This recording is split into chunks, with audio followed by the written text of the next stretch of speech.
दोस्तों, क्या चुनाव आयोग वाकई निष्पक्ष चुनाव करा रहा है या एसआईआर के नाम पर एक नई वोटर लिस्ट तैयार की जा रही है जिसका सीधा फायदा किसी एक पार्टी को मिले? क्या करोड़ों लोगों के नाम वोटर लिस्ट से हटाने के पीछे सिर्फ लिस्ट अपडेट करने का इरादा है या कोई बड़ी सियासी चाल है?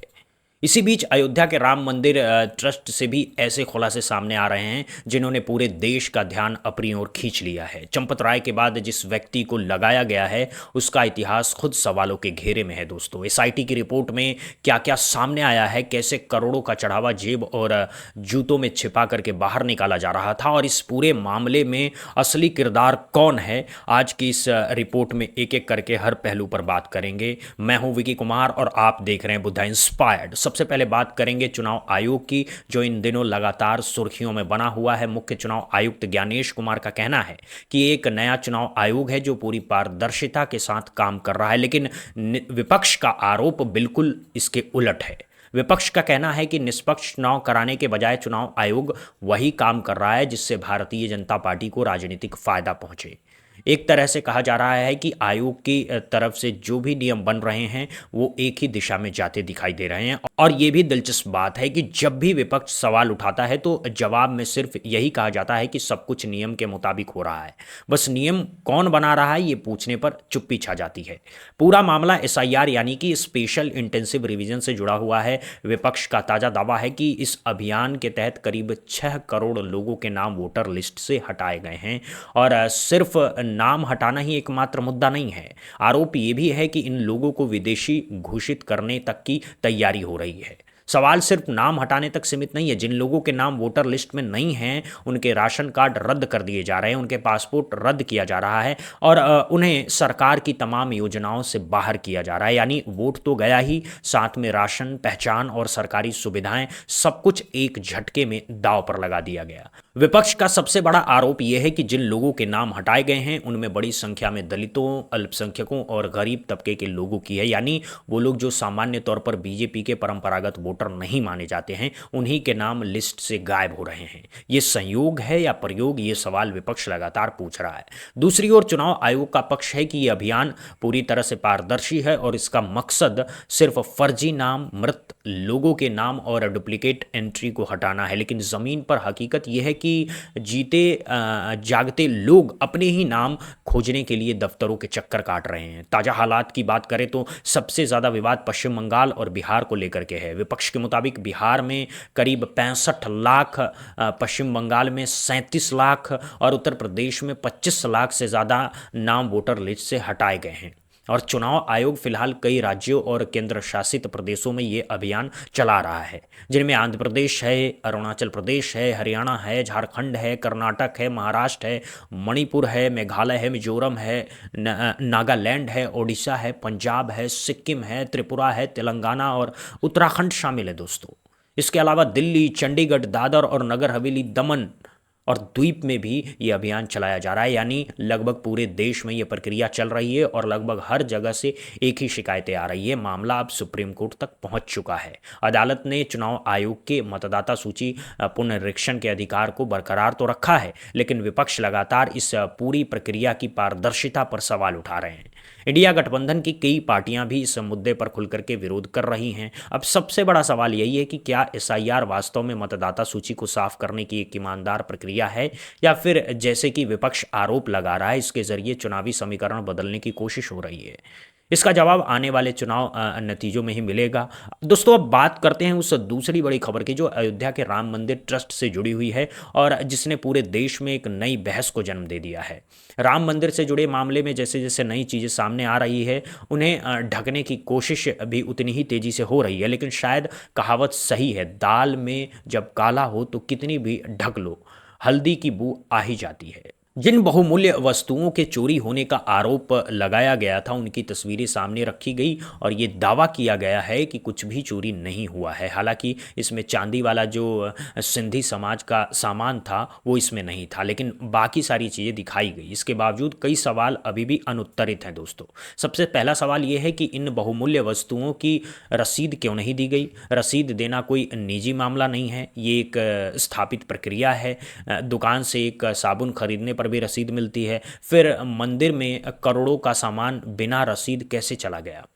ये अपने आप में एक बहुत बड़ा सवाल है। दूसरा सवाल यह है कि जब इस तरह के आरोप लगे थे तो सबसे पहले इन वस्तुओं की जांच किसी विशेषज्ञ जौहरी से क्यों नहीं कराई गई। ये देखना ज़रूरी था कि जो सामान सामने रखा गया वो वाकई असली है या नहीं। ये किसी पर आरोप नहीं लगाया जा रहा है, लेकिन प्रक्रिया यही होती है कि आरोपों की सही और निष्पक्ष जांच हो। इस मामले में ये प्रक्रिया कहीं दिखाई नहीं दी। एक बड़ी घटना जरूर हुई है। सरकार और ट्रस्ट दबाव में आए हैं। चंपत राय को उनके पद से हटाया गया है। जिन चंपत राय की ईमानदारी की कस्में खाई जाती थी आज उन्हें ही हटाना पड़ा। लेकिन असली मजेदार बात यह है कि उनकी जगह जिस व्यक्ति को लाया गया है उनका अपना इतिहास भी विवादों से भरा हुआ रहा है। यानी एक विवादित की जगह दूसरा विवादित आ गया है। चंपत राय की जगह बजरंग लाल बागरा को लाया गया है, जिनके ऊपर पहले ही भ्रष्टाचार के गंभीर आरोप लग चुके हैं। ये मामला 2012 का है। उस समय सेंट्रल विजिलेंस कमिश्नर यानी कि सीबीसी उनकी जांच कर रहा था। वो नालको यानी कि नेशनल एल्यूमिनियम कॉरपोरेशन में डायरेक्टर फाइनेंस के पद पर थे। साल 2007 में उन्हें ये जिम्मेदारी दी गई थी। उनके खिलाफ लाइम की खरीदी और अन्य अनियमितताओं को लेकर के जांच हुई थी। रिपोर्ट्स के मुताबिक ये घोटाला करीब 122 करोड़ रुपए का था। सीबीसी ने उन्हें 2 घोटालों में क्लियरेंस नहीं दी थी, जिसके चलते उन्हें नालको के सीएमडी पद से हटा दिया गया। अब सोचने वाली बात यह है कि राम जन्मभूमि ट्रस्ट में घोटालों के आरोप लगे हैं, चढ़ावा चोरी के आरोप हैं, पैसों के गबन के आरोप हैं, और इन्हीं आरोपों के बीच जिस व्यक्ति को लाया जा रहा है उसका खुद का ट्रैक रिकॉर्ड इस तरह का है। यहाँ एक बड़ा सवाल ये भी उठता है कि आखिर बीजेपी, आरएसएस या वीएचपी को हर बार ऐसे ही लोग क्यों मिलते हैं जिनके ऊपर पहले से भ्रष्टाचार के आरोप लगे हों। क्या इतने बड़े संगठनों के पास ईमानदार लोगों की सूची नहीं है। ये अपने आप में एक बड़ा प्रश्न चिन्ह है जिसका जवाब शायद कोई नहीं देना चाहता है। अब बात करते हैं एसआईटी की, यानी कि स्पेशल इन्वेस्टिगेशन टीम की उस रिपोर्ट की जिसने पूरे मामले में हलचल मचा दी है। मंदिर के पुराने इंजीनियर दीनानाथ वर्मा ने खुलासा किया है कि डॉक्टर अनिल मिश्रा जो मंदिर में काम करवाते थे वो 40% का मोटा कमीशन लेते थे, यानी हर काम में एक तय हिस्सा उनके पास जाता था। ये अपने आप में एक बहुत बड़ा आरोप है। डॉक्टर अनिल मिश्रा की कहानी भी काफ़ी दिलचस्प है। वो मूल रूप से अंबेडकर नगर के रहने वाले हैं और अयोध्या में होम्योपैथिक डॉक्टर के तौर पर काम करते थे। आरएसएस से जुड़े होने के कारण उन्हें ये जिम्मेदारी दी गई थी। अविनाश शुक्ला जिसे गिरफ्तार किया गया है उससे पूछताछ में ये बात सामने आई कि डॉक्टर अनिल मिश्रा इस पूरे सिस्टम का हिस्सा थे और सारा नियंत्रण उन्हीं के हाथ में था। यानी जिस डॉक्टर अनिल मिश्रा को अब तक बचाने की कोशिश हो रही थी अब वो पूरी तरह से एसआईटी के शिकंजे में है और इसीलिए उन्हें इस्तीफा भी देना पड़ा है। एसआईटी की जो ताज़ा रिपोर्ट सामने आई है वो कई गंभीर बातों की तरफ इशारा करती है। रिपोर्ट्स के मुताबिक 27 अप्रैल से 5 जून के बीच सीसीटीवी में करीब 70 ऐसी घटनाएं दर्ज हुई हैं जिन पर पहले ही शक किया जाना चाहिए था, जिन पर 8 लोगों को पुलिस ने गिरफ्तार किया है। वो नोटों की गड्डियाँ जेब और जूतों में छिपाते हुए पाए गए हैं। जी हाँ, जूतों में नोट रखने का इससे अनोखा तरीका शायद ही कहीं और देखा गया होगा।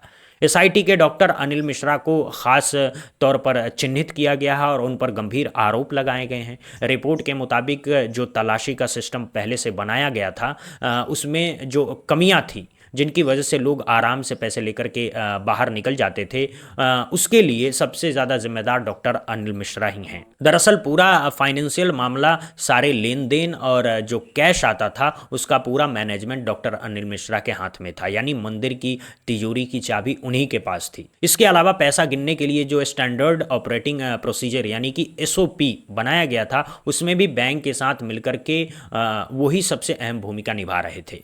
लेकिन असली गड़बड़ ये हुई कि निगरानी का जो पूरा सिस्टम बनाया गया था उसमें जानबूझ करके ऐसे लूप होल छोड़े गए थे जिससे पैसा चुराना आसान हो जाए।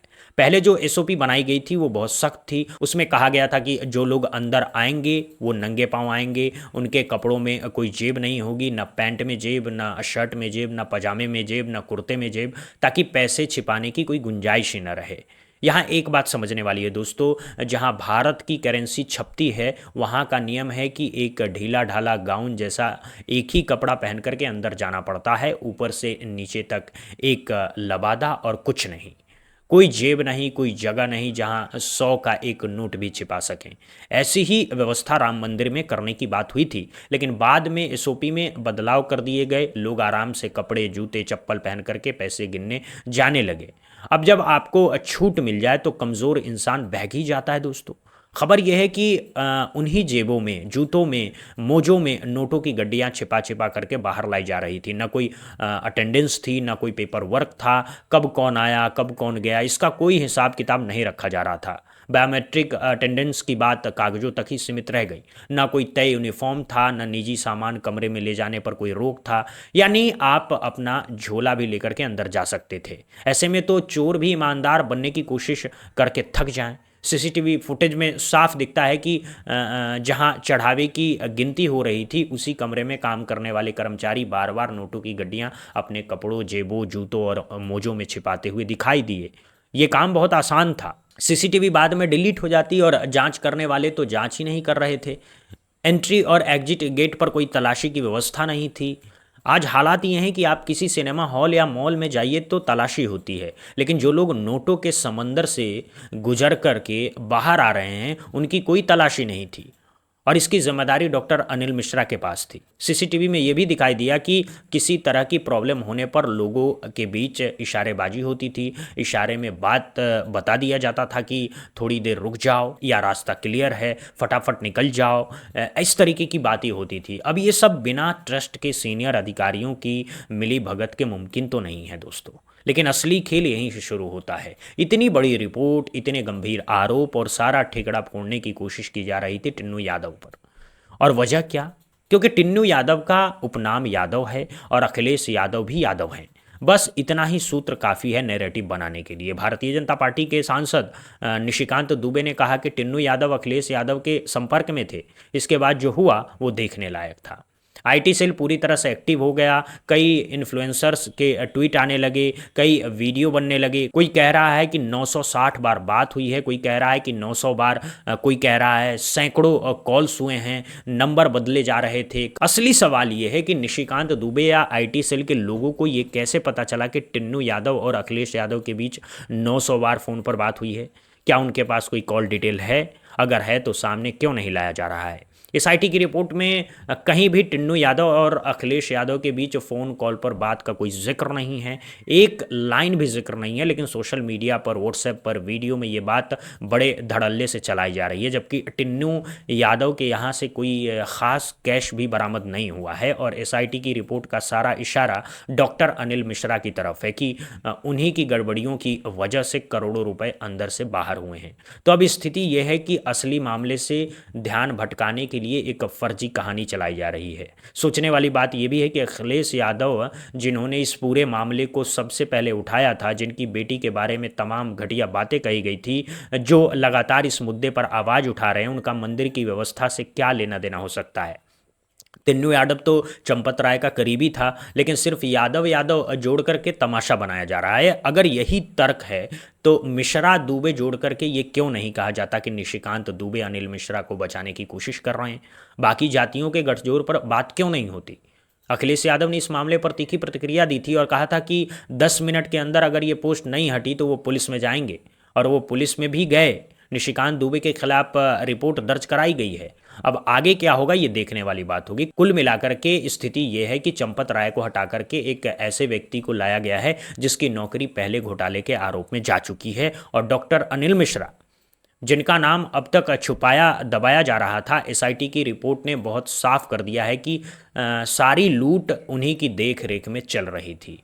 जिस राम मंदिर के लिए देश भर से करोड़ों का चंदा इकट्ठा हुआ, जिस राम मंदिर को लेकर के करोड़ों लोगों की भावनाएं जुड़ी है, उसी मंदिर के ट्रस्ट में इस तरह की गड़बड़ियां सामने आना बेहद निराशाजनक है। लोगों की भगवान राम से आस्था कम नहीं हुई है, लेकिन ट्रस्ट के संचालन को लेकर के सवाल ज़रूर उठ रहे हैं। यही वजह है कि आने वाले श्रद्धालुओं की संख्या और चढ़ावे की मात्रा में कमी की खबरें भी आई है।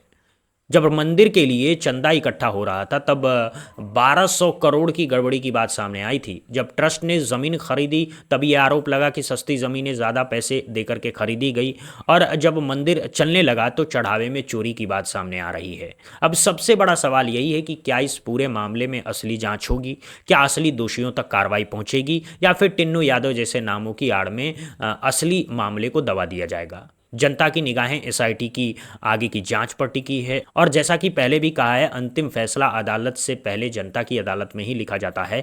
तो ये थी आज की दो सबसे बड़ी खबरें। एक तरफ चुनाव आयोग का एसआईआर अभियान जिसने करोड़ों लोगों की चिंता बढ़ा दी है, और दूसरी तरफ राम मंदिर ट्रस्ट के खुलासे जिन्होंने आस्था और व्यवस्था दोनों पर सवाल खड़े कर दिए हैं। दोनों ही मामले हमें ये सोचने पर मजबूर करते हैं कि आखिर व्यवस्था में जवाबदेही कहाँ है, पारदर्शिता कहाँ है, और आम आदमी के अधिकारों की रक्षा कौन करेगा। इन तमाम मुद्दों पर आपकी क्या राय है, हमें कमेंट सेक्शन में ज़रूर बताइएगा। अगर आपको ये वीडियो पसंद आया हो तो इसे लाइक और शेयर करना बिल्कुल मत भूलें। साथ ही हमारे चैनल बुद्धा इंस्पायर्ड को सब्सक्राइब और फॉलो ज़रूर करें ताकि देश और दुनिया की हर बड़ी खबर आप तक सबसे पहले पहुंचते रहे। तब तक के लिए धन्यवाद। जय हिंद, जय भारत, वंदे मातरम।